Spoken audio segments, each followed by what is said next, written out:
should be there.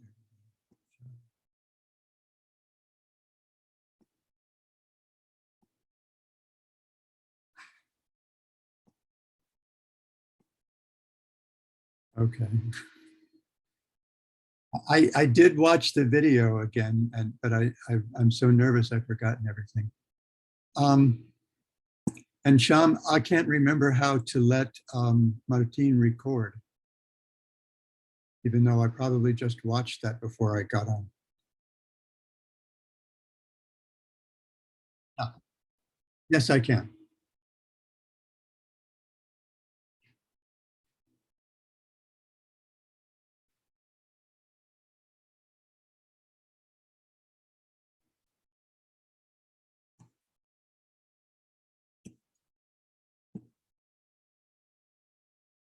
Oh, I see. Okay. Oh, allowed to record local files? Does that sound right? Okay, I'm getting a yes from Shaman Sakirati. Okay. One more thing. I want to get my screen sharing again so that I can, where did that go? Oh, there it is.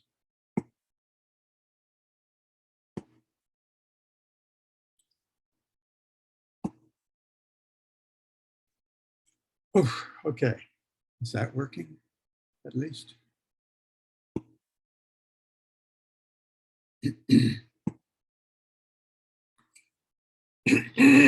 Oh, excuse me. 5:30 in the morning. I've just come from Mangalarti and Tulsi Puja and trying to get this figured out. Okay.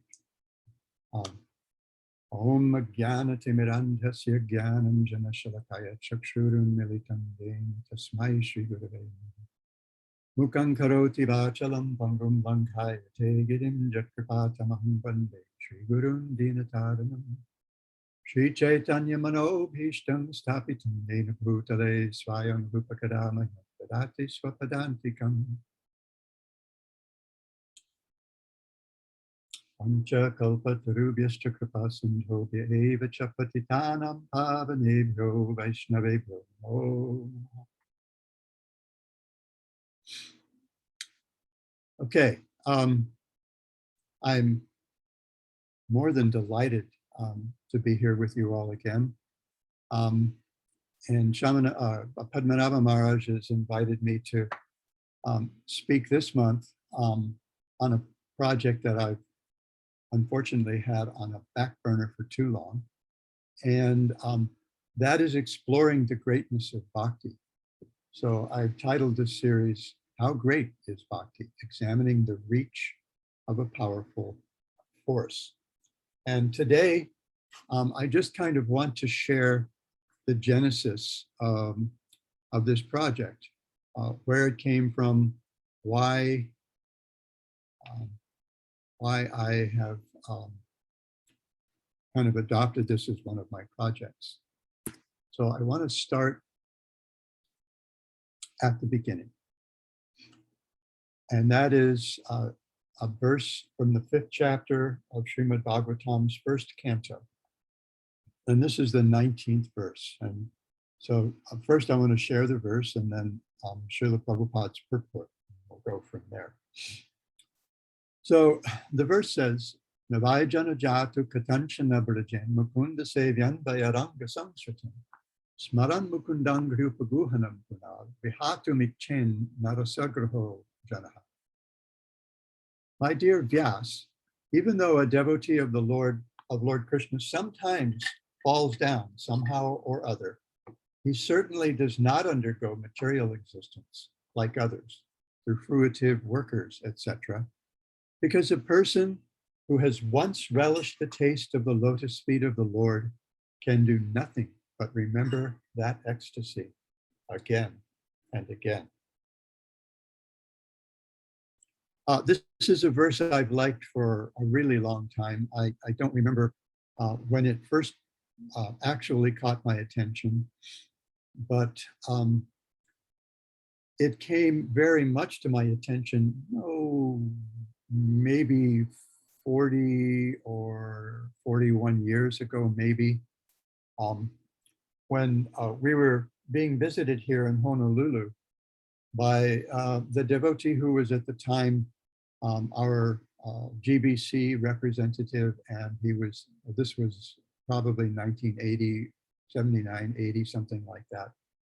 And at the time, he was also the official zonal guru for Hawaii. And he was meeting with some God brothers, and someone kept, oh, Martine got a hand up. Is that for me? What did I do wrong?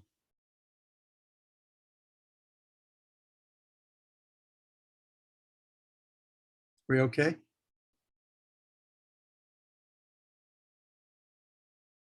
Oh, you, goodness. Okay, pardon me. I'm gonna, I guess I have to stop sharing so I can see that apparently I fouled up Martine's interpretation again.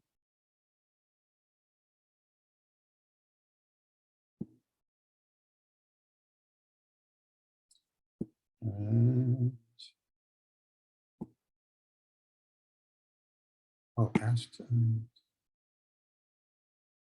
Oh,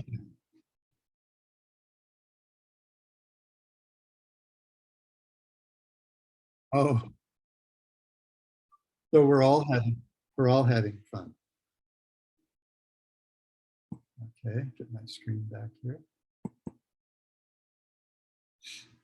So he was meeting with a few God brothers, and someone was complaining about some devotees who had given up their practice, given up their service to the society.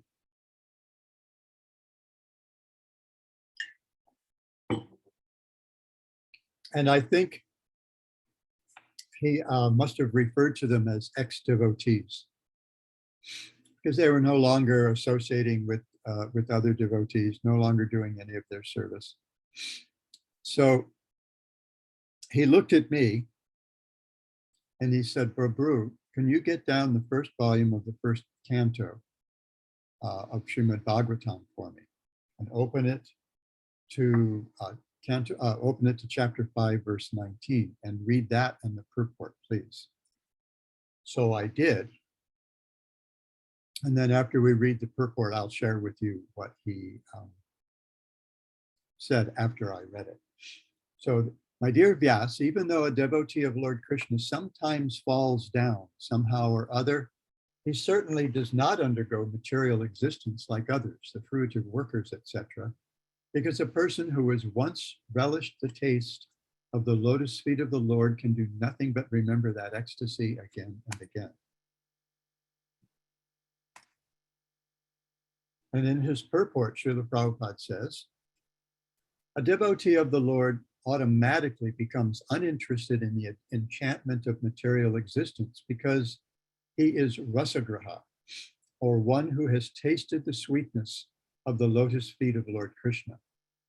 There are certainly many instances where devotees of the Lord have fallen down due to uncongenial association, just like fruitive workers, who are always prone to degradation. But even though he falls down, a devotee is never to be considered the same as a fallen karmi. A karmi suffers the result of his own fruitive reactions, whereas a devotee is reformed by chastisement directed by the Lord himself. The sufferings of an orphan and the sufferings of a beloved child of a king are not one and the same. An orphan is really poor because he has no one to take care of him. But a beloved son of a rich man, although he appears to be on the same level as an orphan, is always under the vigilance of his capable father. A devotee of the Lord, due to wrong association, sometimes imitates the fruitive workers. The fruitive workers want to lord it over the material world. Similarly, a neophyte devotee imitates the fruitive workers. Oh, I'm sorry. A neophyte devotee foolishly thinks of accumulating some material power in exchange for devotional service. Such foolish devotees are sometimes put into difficulty by the Lord himself. As a special favor, he may remove all material paraphernalia. By such action, the bewildered devotee is forsaken by all friends and relatives, and so he comes to his senses again by the mercy of the Lord and is set right to execute his devotional service. In the Bhagavad-Gita, it is also said that such fallen devotees are given a chance to take birth in a family of highly qualified brahmanas or in a rich mercantile family. A devotee in such a position is not as fortunate as one who is chastised by the Lord and put into a position seemingly of helplessness. The devotee who becomes helpless by the will of the Lord is more fortunate than those who are born in good families. The fallen devotees born in a good family may forget the lotus feet of the Lord because they are less fortunate. But the devotee who's put into a forlorn condition is more fortunate because he swiftly returns to the lotus feet of the Lord, thinking himself helpless all around. Pure devotional service is so spiritually relishable that a devotee becomes automatically uninterested in material enjoyment. That is the sign of perfection in progressive devotional service. A pure devotee continuously remembers the lotus feet of Lord Sri Krishna and does not forget him even for a moment, not even in exchange for all the opulence of the three worlds. So after I finished reading that, this sannyasi looked around at the rest of us and smiled, and he said, "There is no such thing as an ex-devotee." And then he started naming the people, the devotees that this other devotee had been complaining about. He said, so-and-so is not an ex-devotee, and such is not an ex-devotee. So this made a really strong impression on me. I mean, I had noticed this before, but I hadn't really thought that clearly about what the message was that was being delivered here. And so I really, it actually gave me a new appreciation for this devotee, about whom I had some misgivings, but for whom I generally had respect. But this actually endeared him to me. And I saw that he saw something that I saw, but he saw it even more clearly, and he was willing to enact it. So this is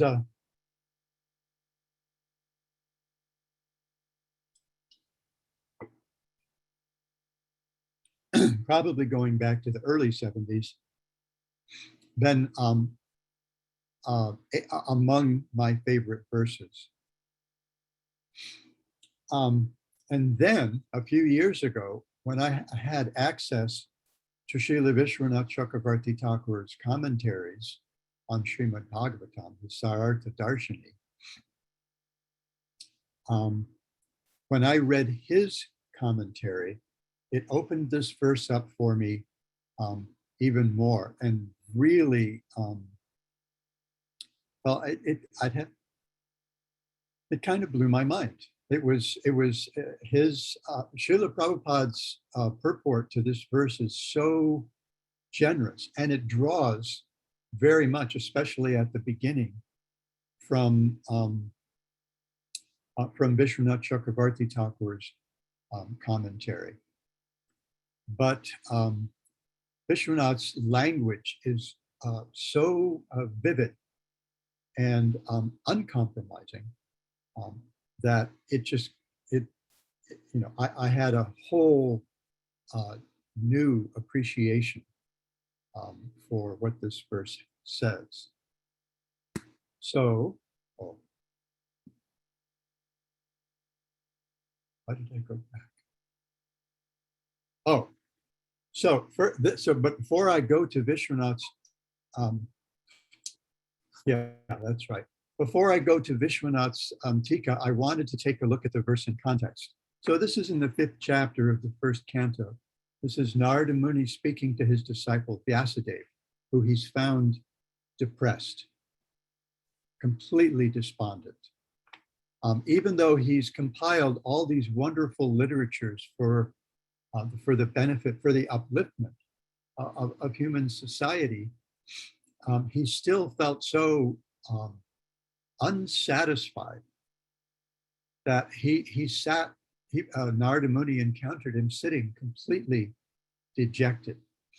So he's explaining to him in this chapter how important it is that he compile the Srimad Bhagavatam, and maybe even bring what we might have considered Bhagavad Purana into turn it into something even different. So he's instructing him that all this other stuff you did is nice, but it doesn't. I mean, you haven't really gone far enough. There's one thing that you're missing, and that's a literature that exclusively glorifies pure devotional service to Krishna. So in the two verses before, in the 17th verse, this is probably a more famous verse. I hear Guru Maharaj Swami Tripurari cite this verse quite frequently.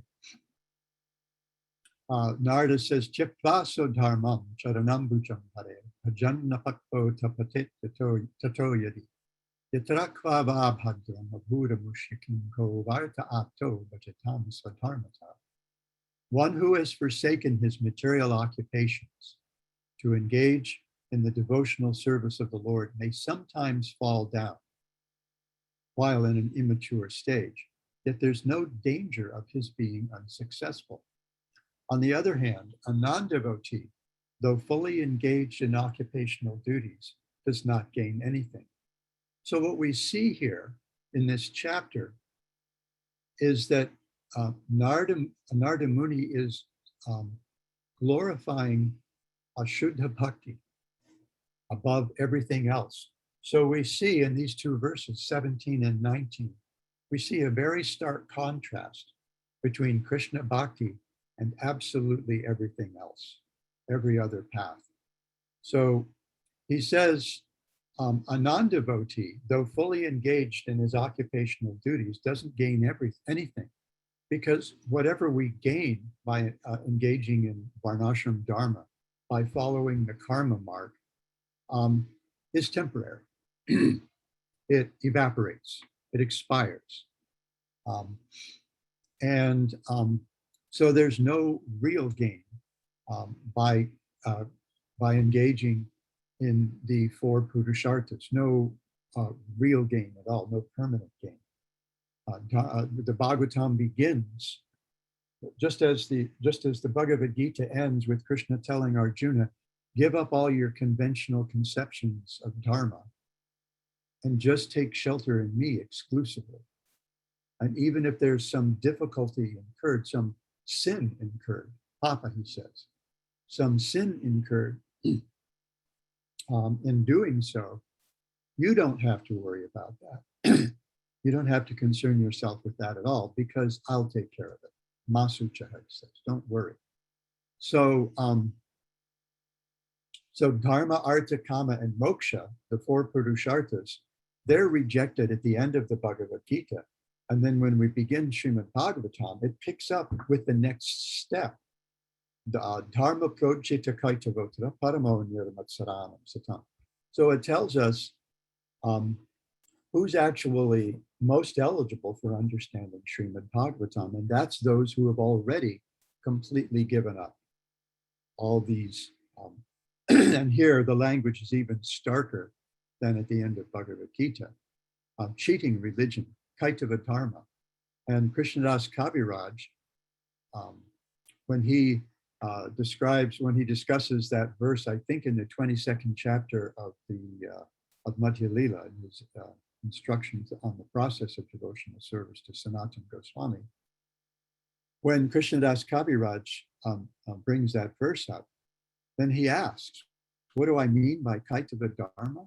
He says, dharma artha kama moksha vansha, the desire, the hankering for virtue, for getting ahead in the world, for the pleasure that we get from getting ahead in the world, and the relief that we seek when we realize that it's really all just a scam. The whole material endeavor is it's a joke. It's a bad joke. So here, in this chapter, in that second verse of the Bhagavatam, another of my favorites. I probably have only about 18,000 favorite verses in the Srimad Bhagavatam. But in that verse, we hear that the best audience, the most eligible audience for hearing Srimad Bhagavatam is those whose hearts are pure. They're completely free from envy. They're completely free from all selfish desires because they've completely rejected. Pra-ujjita. It conveys the same meaning as parityajya in verse 66 of the Gita's 18th chapter. Completely reject. So, there's this contrast between bhakti and every other path. The karma marg, the yoga marg, and the jnana marg. They all can't. They're not even in the same class as pure bhakti. Excuse me. So we see this contrast that even though a non-devotee may be completely immersed in following varnashram dharma according to karma kanda, what could they possibly attain by that? Maybe a reputation for being a virtuous person, a dharmic person, and maybe some material success and the pleasure that comes from that. But all these things are temporary. Bhukalaya mashashvatam. Krishna describes the whole material existence in two words in the Gita. Bhukalaya mashashvatam. There's suffering, and it's temporary. So even our attainments in this world are temporary. They evaporate with time. So Narada Muni is saying that even if they do everything right, what do? They get something temporary. However, if a devotee has given all those things up to take to the path of pure bhakti, even if they don't do it right, there's no danger of their being unsuccessful. And we'll see why as we go through this series. And then we go back to text 19 and we see that idea magnified a little bit. So now I want to share Bhanu Swami's translation that accompanies his Sarartha Darshani of this verse. The person who serves Mukunda will never under any condition return to the material world, unlike the practitioners of other processes. Remembering the embrace of the Lord's lotus feet, eager for that taste he has experienced, he will not desire to give up those feet again. So the language is a little different, but we'll see just how it works with Vishwanath Chakravarti Thakur's Tika or commentary. So he says that they will never under any condition return to the material world because they will always be eager for the taste they've experienced serving the Lord's lotus feet. So Vishwanath Chakravarti Thakur says of this verse elaborates the point that there is no misfortune for the devotee, even if overcome because of poor determination. So we see here that Vishwanath Chakravarti Thakur identifies a little different cause. Maybe there's a subtle difference. Srila Prabhupada says because of poor association. Vishwanath Chakravarti Thakur says because of poor determination. Of course, falling into uncongenial association is likely also due to the devotee's poor determination because their bhakti is still immature. So he says, even if overcome because of poor determination, The person who serves Mukunda never returns to samsara, the place for enjoying the results of karma, whereas those practicing karma do return. That is because he does not experience happiness and distress from karmas, since he experiences only the fruit of happiness and distress given directly by the Lord. And then he cites a verse from the 87th chapter of the 10th canto. So this chapter is the prayers by the personified Vedas. And so the verse says, Twad avagami naviti bhavaruta shubha shubhayo. When a person realizes you, he no longer cares about his good and bad fortune arising from past pious and sinful acts, since it is you alone who control this good and bad fortune. And then he cites a line from a verse in the Padma Purana. Nakarma bandhanam janma vaishnavanam cha vidyate. The Vaishnavas do not have rebirth caused by karma. So these are powerful, this is powerful evidence that Vishwanath Chakravarti Thakur enlists for him to make his case that the devotees don't experience happiness and distress due to karma. That instead, as Srila Prabhupada says in his purport on this verse, that whatever they experience, that's arranged by the Lord himself for those devotees' benefit. I remember being, when I was a new devotee,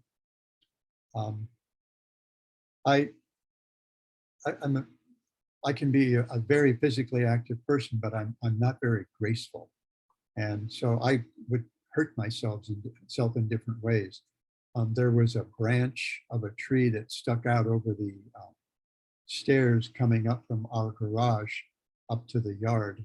So when we would come back from some kirtan, I would hit my forehead right here on that branch. And I have fair skin. I was always sunburned because even before I moved into the temple, I spent as much time in the ocean as I could surfing. And so I was always sunburned. And then this being raw just made it a real mess. And so when I did that, or I would stub my toe, or I would cut myself, Govinda Dasi, our temple president's wife, would just smile and say, just see, Krishna's closing your karmic account. So here we see that these things are actually controlled by Krishna. Once we take to bhakti, that the karmic account is closed or closing anyway, and that even the Vaishnavas taking another birth isn't caused so much by karma as by the need for more practice. So that's why they might take birth in a family of devotees, or in a family of wealthy people, or a family of yogis or something. If they're most fortunate in a family of devotees. I know that was my prayer for each of my parents when they passed away. My father just died maybe 3.5 years ago. My mother back in, must have been 98 or something, so a long time ago. But I had one wish for them, and that was that they be born in a family of devotees. Actually, I had a qualification. It was a family of sane devotees. So Vishwanath Chakravarti Thakur continues, and this is where it might be time to fasten our seatbelts because it gets a little exciting here. Remembering from previous practice alone the mental embrace, upaguhanam, of the Lord's lotus feet, he has no desire to give that up. So that embrace, that affection for the Lord's lotus feet naturally is going to engender a desire to serve. So I read this as that embrace as being service. This verse does not say remembering his lotus feet, but rather remembering the embrace of his lotus feet. And the word again is used. The implication of these two words is that even though he may give up by his own choice the worship once, twice, or three times because of poor determination, after some time, by remembering his previous state of bliss from remembering the Lord and remembering his present state of distress from not remembering the Lord, he repents. Oh, what have I foolishly done? Let that be. I will not again abandon the worship of the Lord. He again begins worshiping the Lord. The verse also uses the phrase, does not desire to give up, instead of does not give up. This implies that he desires, that the devotee desires that he be devoid of pride in his practice. The accomplishment is in the hands of the Lord. The not giving up the Lord's service, even that is in Krishna's hands. The devotee feels that surrendered at this point. Okay, now if your seatbelts aren't fastened already, I think this would be the moment. The cause of not desiring to give up that embrace, that remembrance of the Lord's lotus feet, is then mentioned. Rasagraha means one who is eager for tasting, which we saw in Srila Prabhupada's purport. He's always eager to taste that bliss by serving the Lord's lotus feet.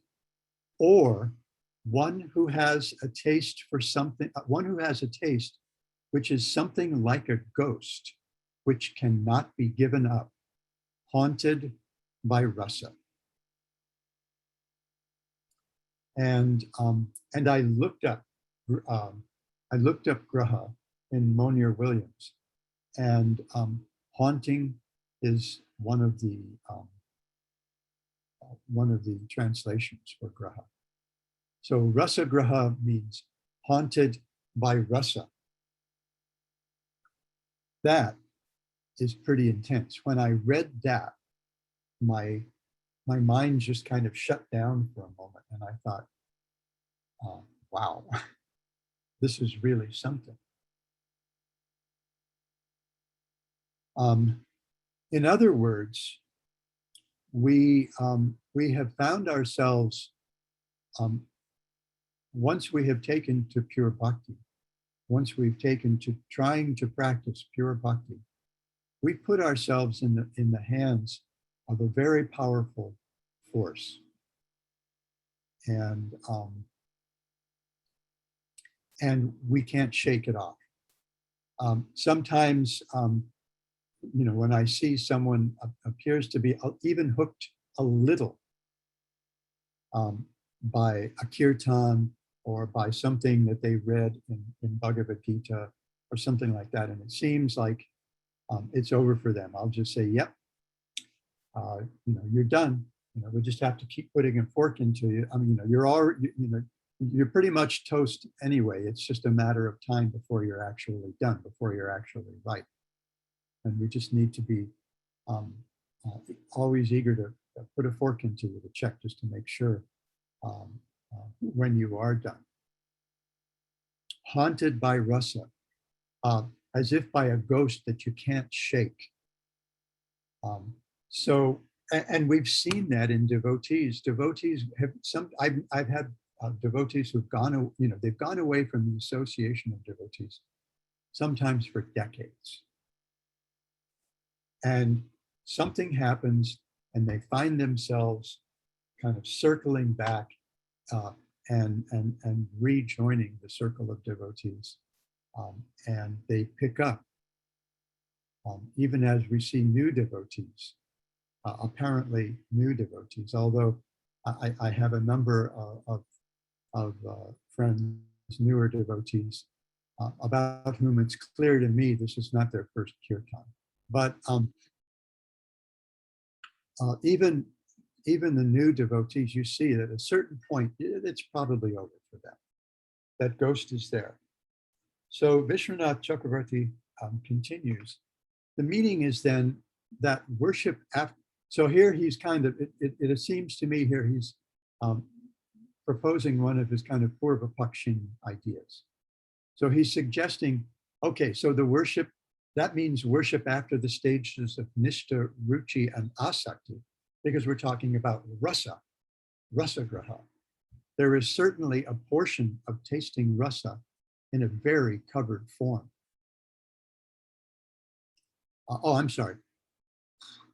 The meaning is then that after worship, after the stages of Nishta, Ruchi, and Asakti becomes actual rasa at the stage of rati. So you have to, okay, so maybe we're talking about the extreme highest stages of sadhana, or at least we're talking about rati or pava. And Vishwanath Chakravarti says, however, even from the first day of worshiping the Lord, there is certainly a portion of tasting rasa in a very covered form. And I wrote a note to myself. These are taken from notes that I'm using to work on what may end up being a rather extended article, might be a multi-part article. Thus it is said, and this is a verse from the second chapter of Srimad Bhagavatam. This is one of the Navyogendras speaking to King Nimi, and for some reason I have a difficult time remembering which of the 9 sages gave which instruction, answered which question from Nimi. So I don't remember which sage, but I will know that next week because I'm going to double check beforehand. So this is a fairly well-known verse. Bhakti pareshana bhavo viraktiram yatra chaishatri ekakalaha prapadyamanasya yatashnasyus tushti pushti kshudapaya nughas.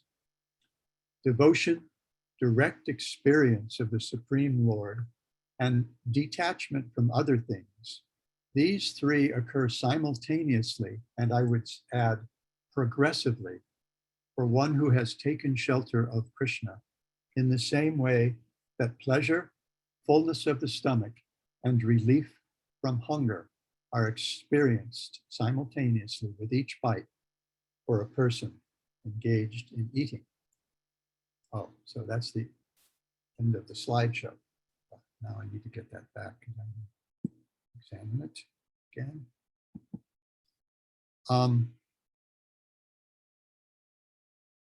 So what we see in this particular verse, that and this is the verse with which Vishwanath Chakravarti Thakur ends this commentary, his commentary on Bhagavatam 1.5.19. So he says, Bhakti pareshana bhavo viraktir anyata chaishutri ekakala, trika ekakala. These 3 things happen simultaneously when we engage in the Lord's service.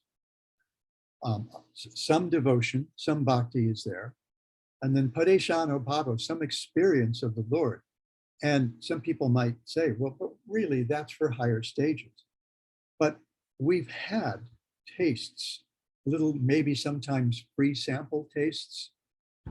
Sometimes we find ourselves immersed in a good kirtan, or we read something in Srimad Bhagavatam or Sri Chaitanya Charitamrita that really connects with us, really resonates with our own experience, even if it may be experience we don't overtly remember. And then viraktir anyatra cha. So detachment from everything else. Once we have a taste, then these 3 things happen all the time. They happen simultaneously. And he explains how that's so by comparing it to eating a meal. So he says, so when you're eating a meal, 3 things happen simultaneously and progressively. And we'll take an even closer look at this verse next week. because I want to start with this verse and Vishwanath Chakravarti Thakur's commentary on this verse, which really enhances his reading of this verse as Bhakti Mahatmya, as simply glorifying Bhakti, as strongly as you could possibly imagine. So the three things that happen when we're eating a meal are tushti, pushti, and kshudapaya. So there's satisfaction, there's nourishment, tushti, pushti, and kshudapaya, relief from hunger. These three things happen simultaneously, and they happen as Srila Vishwanath Chakravarti Thakur tells us here from the very first day. And in terms of the meal, it happens from the very first morsel that we eat. There's some pleasure. Oh, the rice is really good. It's perfectly cooked, just the right amount of ghee. And then the pushti, as soon as we swallow it, our body begins the whole process that turns that food into our body, that helps our body assimilate it and make it part of itself. So there's the pushti, the nourishment, and then the kshudapaya, the relief from hunger. That begins right away as well and grows as we continue the meal. So I don't want to go further than that, because next week we'll start by looking at Vishwanath Chakravarti Thakur's commentary on 11.242. So I can stop here, and we'll see if there are any comments, questions. If anyone has ideas for further connections, I have more stuff, as you'll see, over the next over the rest of the month.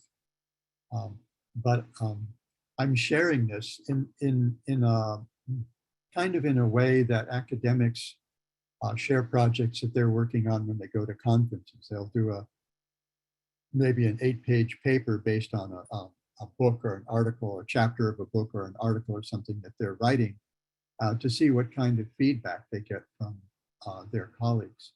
So I would also be happy for any suggestions that anybody has as to other sources that might help me make this case that those of us who begin bhakti are haunted by rasa. That's the working title of my article. And it's such a, I think, a striking title that I'm likely not to give it up. Okay, so I get to unmute all. Or I guess I get to give people permission to unmute themselves. How do I do that? Meeting.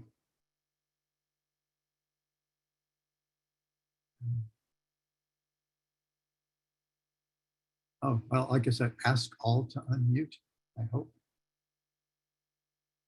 I don't see, let others in.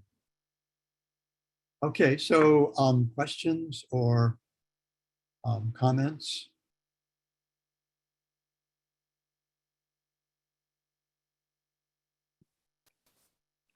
Thank you, Maharaj. It's Shamananda here. Oh, you're very welcome. I'm grateful to Padmanabha Maharaj for engaging me like this. It's hard for me because I am responsible for setting an example and following the program at the temple in the morning. So it's hard for me to get on. And so this is something that I have to do quite deliberately. Yes, but this section is just very exciting, though. That text 17 to 19. Text 18 is also quite wonderful, but those 17 and 19 I've always seen as working together to really draw a very bright line between bhakti and everything else. Yes. Looks like Annapurna, to whom I offer my return pranam, has a question.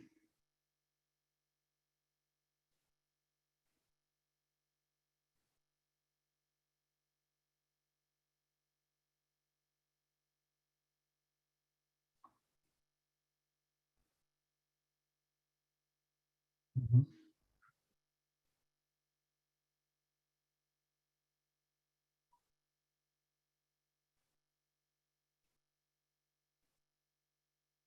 Oh, of course, there's always the possibility of encountering difficulties, of having of that taste being, I guess, temporarily eclipsed because of offenses in our practice as well. That's also a possibility. So there are nam aparadas, the 10 offenses against the holy name, which we've been admonished by our gurus to strictly avoid. And that includes Vaishnava aparad. It starts with sadhu ninda, which is disparaging anyone who's, as our acharyas have told us, anyone who's engaged in serving the holy name. And also seva aparads may create difficulties. Sometimes I found myself tempted to say obstacles, but they're really just bumps. If we look at it over the long term, these things are really just bumps. And when I think obstacle, my mind says no. It can't be hindered. But our progress can certainly be slowed, even to the extent where we may appear to be making none at all. Looks like Bindu Matisaki has. Does that help at all, Annapurna?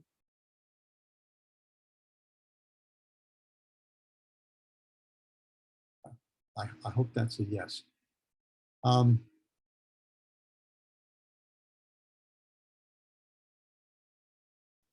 Okay.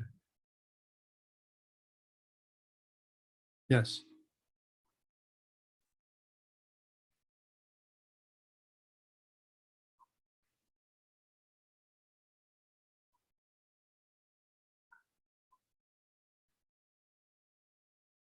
Huh.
I find myself very moved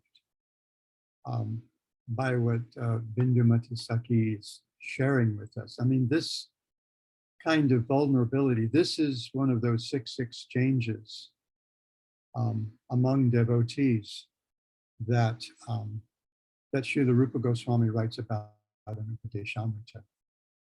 That we share our hearts, that we share things that might even be embarrassing. So this kind of vulnerability is very endearing, because it's clear that she trusts the company of devotees that we have here. And I mean, I'm looking at the names, and I know many of these devotees, and I know these are people with whom I would trust.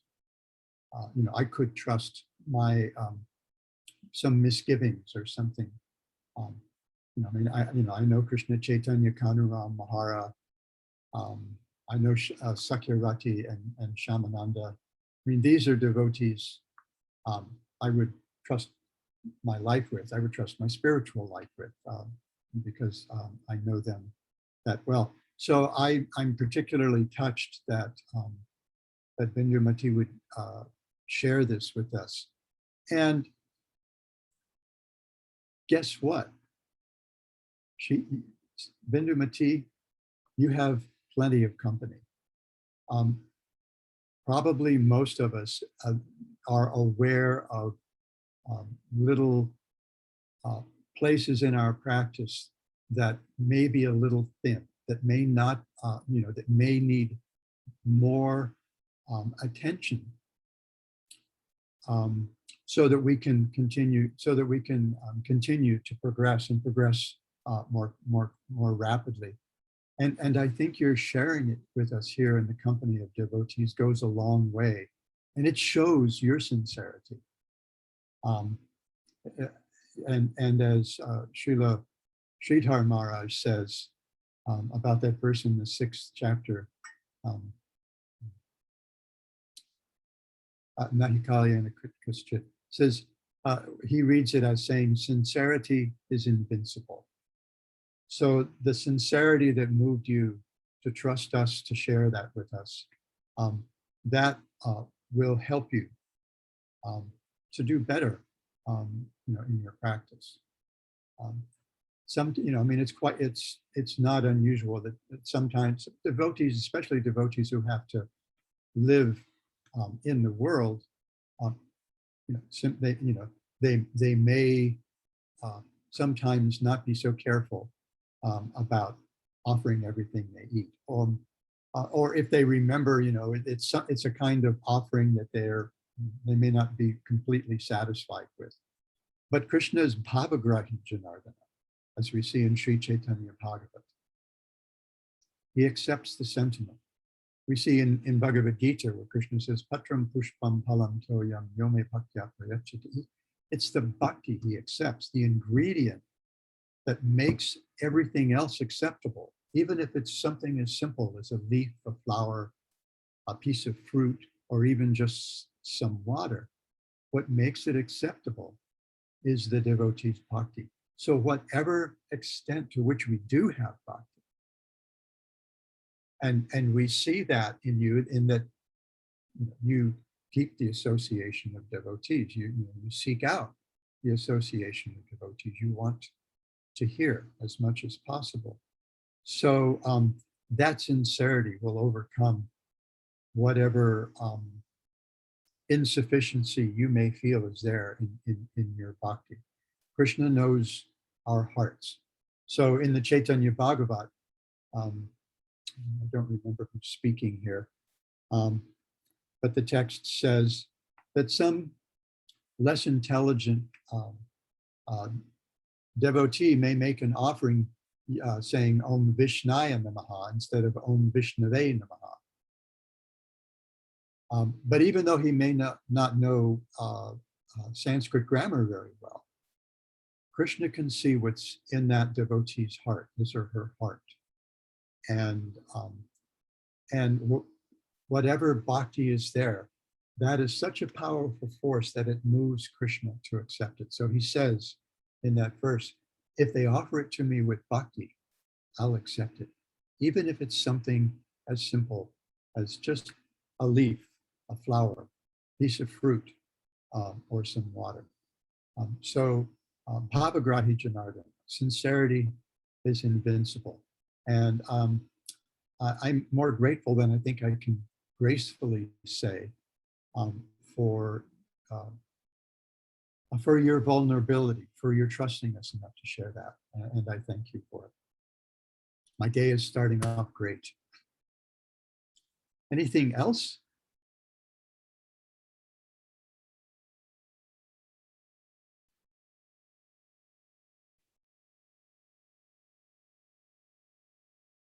Mm-hmm.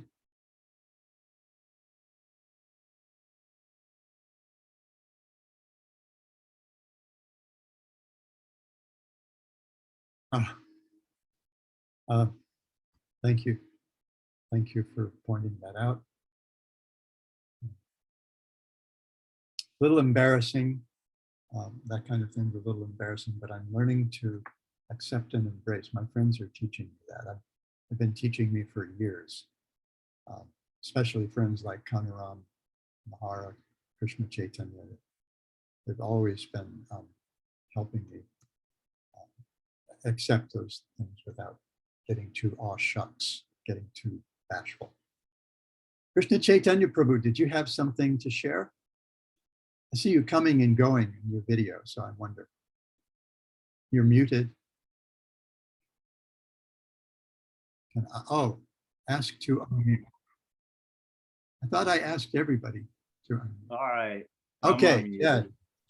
He's sitting there, he's waving at me like. I wasn't going that crazy, but yeah, I was trying to get my attention. Good to see you. And it's so good to see you. Happy that you're doing it on a Saturday and have a chance to. I had one thing that came to mind, and I'm excited about the subject matter that you're choosing. But I think you may have alluded to this verse in the 6th chapter where Arjuna was asking, what about me? What if we fail on the material platform and I give up the material thing and I try the spiritual, won't I be a riven cloud? And then Krishna was like, no, if you give it a shot, that's better than if you didn't. And personally, in my life, that was one thing that sold the deal with me. I was reading The Perfection of Yoga, that book with Srila Prabhupada's lectures on the 6th chapter of the Bhagavad-Gita, because I had gone down the Christian route, and there was a thing in the Bible that said, if you try and you don't succeed, it would be better for you if you had not tried. And then I went down the Buddhist route, the Bodhisattva pledge, and it is like, if you try this and you don't succeed, better that you had never done it, and so I tried Christian, I tried Buddhist, I failed miserably and I gave up because they said you couldn't continue. But then I ran into the Bhagavad-Gita and it said, if you try and you don't succeed, good for you, and of course there's no loss. And I was like, this makes sense. And I think you've captured me, Krishna. And I think it kind of goes along with the subject matter you're going down too. So I just wanted to bring that out. Actually, I hadn't thought of that verse before, Krishna Chaitanya, and I'm really grateful that you did, because it fits perfectly. And yeah, I mean, Arjuna, Krishna's laying this out to him. Okay, so you think you can be, so what was that TV show? You think you can be a something or other? Think you're smarter than a 5th grader? Oh, so you think, so you think you can be a yogi? Here's what it means. And then Arjuna's like, oh, wow, that sounds impossible. Like trying to control the wind, for goodness sake. And Krishna doesn't say, oh, no, it's okay. He says, yeah, it's hard. Yeah, it's hard. He says, but he also says it's possible. As Krishna Chaitanya says, if you actually take a shot at it, it's possible. And what makes it possible are detachment and practice. So, vairagyena abhasin. And so, abhyas. So this is, I think that's a wonderful verse. I'm really glad you shared that with me, and it's going in my notes as soon as we're done. It's a really, really wonderful verse. Krishna says, yes, it's hard. Yes, my dear friend, it's really hard to do this, but you can do it if you really try. And trying means being at least a little detached from some things, and practicing as consistently as you can. So yeah, we're never really off the hook. Even if we think, oh, I'm so fallen, I commit so many offenses, I can't do anything right. No, you don't have a choice. There is no backwards. We have to move forwards. In Hawaiian, there's a phrase, imua, which means progress or forward. And so that's kind of become one of my watchwords. There's no place to go back to. I mean, if we have faith in Bhakti, it means at least to the extent we have faith in Bhakti, we've lost faith in everything else. We've lost faith in karma. We've lost faith in jnana, and we've lost faith in yoga as paths for ultimate realization. So we might as well just push forward. And we have lots of friends here. I've got, what do we have? 15, 16, 18 people here to help us. And, and even though we think of our Sangha as small, maybe in comparison to other societies, there are quite a few of us now, and all over the world. So we can hold hands with our friends as we continue along this difficult path, and it becomes easier, as we progress eventually. Is there anything else before we adjourn?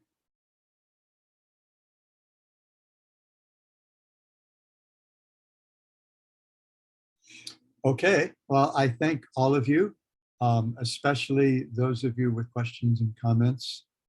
Krishna Chaitanya, Annapurna, Bindumati Saki, and also Martin for interpreting for, probably 2/3 of the audience. Thank you so much, and I'll see you back here next Saturday morning, hopefully with fewer technical glitches. Hare Krishna. Okay, first I have to stop recording. Hare Krishna.